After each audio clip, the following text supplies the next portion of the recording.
जय जिनेन्द्र। आज की क्लास में आप सभी का स्वागत है। आज की क्लास का टॉपिक है गतियाँ।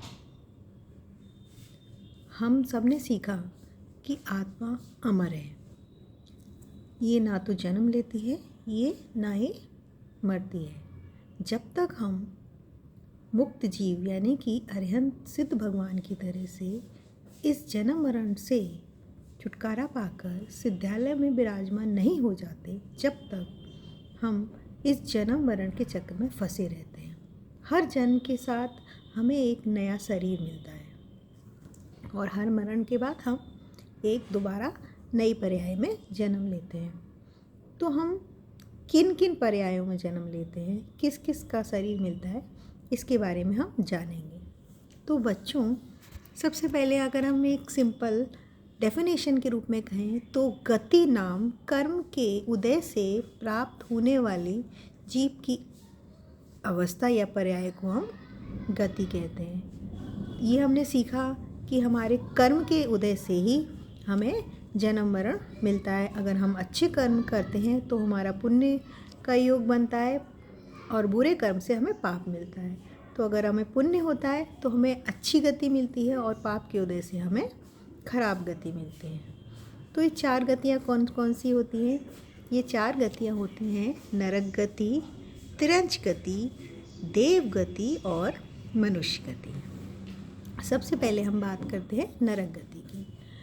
नरक गति यानी कि नरक गति नाम कर्म के उदय से नरक में जन्म लेना नरक गति कहलाता है। यहाँ पर हम जन्म लेते हैं तो हम नारकी बनते हैं। तो क्यों इस गति के जीव को फिर हम क्या कहेंगे? नारकी कहते हैं। और नरक जो है वो सात नरक होते हैं और ये नरक सारे अधोलोक में हैं। ठीक है। दूसरी गति होती है तिरंच गति। तिरंच गति नाम कर्म के उदय से तिरंच योनि में जन्म होना तिरंच गति कहलाता है। तिरंच कहाँ पर है? मध्यलोक में है, त्रस नाली में, ये सारे में तिरंच पाए जाते हैं। फिर हम बात करते हैं देव गति की। देव गति नाम कर्म के उदय से देव में यानी कि देवों में जन्म लेना हम क्या कहलाता है? देव गति कहलाता है।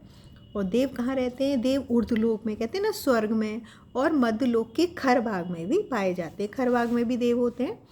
देव कई प्रकार के होते हैं। जो निम्न जाति के होते हैं वो खर भाग में पाए जाते हैं। चौथी गति होती है मनुष्य गति। मनुष्य गति नाम कर्म के उदय से हम जब मनुष्य योनि में जन्म लेते हैं तो वो मनुष्य गति कहलाती है। और मनुष्य कहाँ रहते हैं? मध्यलोक में, जैसे कि हम रहते हैं मध्यलोक में। अब हम बात करते हैं कि हमें ये गतियाँ किस कारण से प्राप्त होती हैं। अगर हम बहुत ज़्यादा क्रोध करते हैं, कसाय रखते हैं, तो हम नरक गति में जन्म लेते हैं। मायाचारी करने से हमें तिरंच गति प्राप्त होती है। और जब हम थोड़ा सा लोभ, थोड़ा सा कसाय और थोड़े अच्छे कार्य करते हैं तो हमें देव गति प्राप्त होती है। जब हम मान कसाय रखते हैं, बहुत ज़्यादा मान कसाय होता है, तो हमें मनुष्य गति मिलती है। अब बात करते हैं हम आयु की, एज की, यानी कि किस गति में कितनी आयु हमें मिलती है। नरक गति में अगर हम जघन्य आयु की बात करें, यानी कि जघन्य यानी कि मिनिमम आयु होती है 10,000 साल। यानी कि अगर नरक में हम जन्म ले रहे हैं तो 10,000 साल मिनिमम होती है।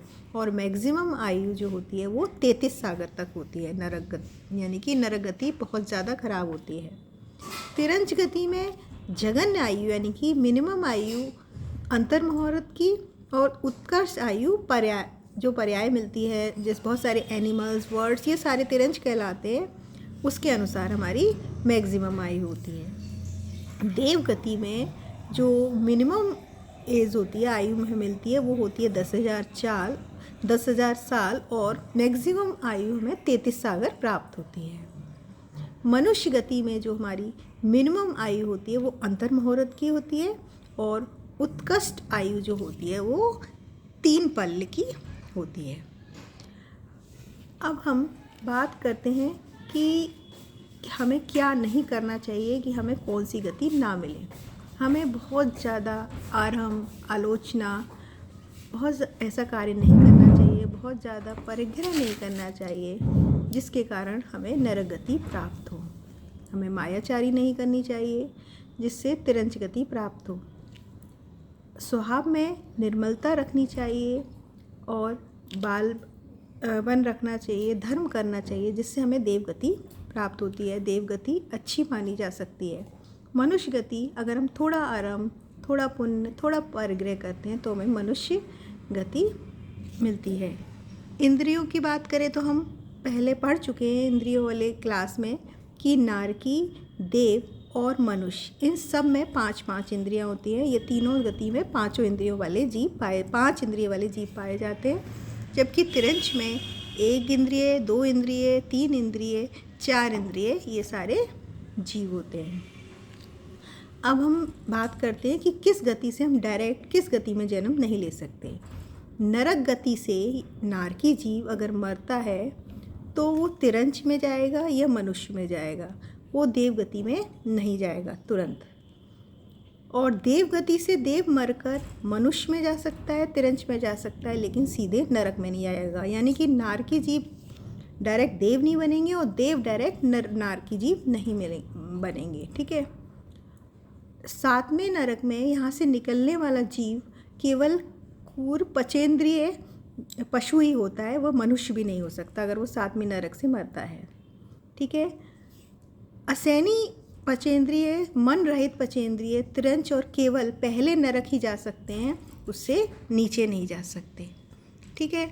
और जो स्थावर जीव हम पढ़ चुके थे, पृथ्वी कायक, जल कायक, वायु कायक, ये सारे जीव सीधे नरक में या देवगति में भी नहीं जा सकते। ठीक है। ये तिरंज गति में जाएंगे या फिर मनुष्य गति में जाएंगे। अब हम कहते हैं तो हम समझ सकते हैं कि मनुष्य गति में चारों गतियों के लिए द्वार खुले हैं, यानी कि नरक, देव, मनुष्य और तिरंज, चारों गतियों से यहाँ पर आ सकता है। ठीक है। अब अगर हमें सम्यक प्राप्त हो जाएगा तो हम कभी भी नरक गति में नहीं जा सकते। अब बात करें सबसे अच्छी गति कौन सी है, तो सबसे अच्छी गति तो कोई भी नहीं है, क्योंकि सब में ही दुख, कषाय सब है।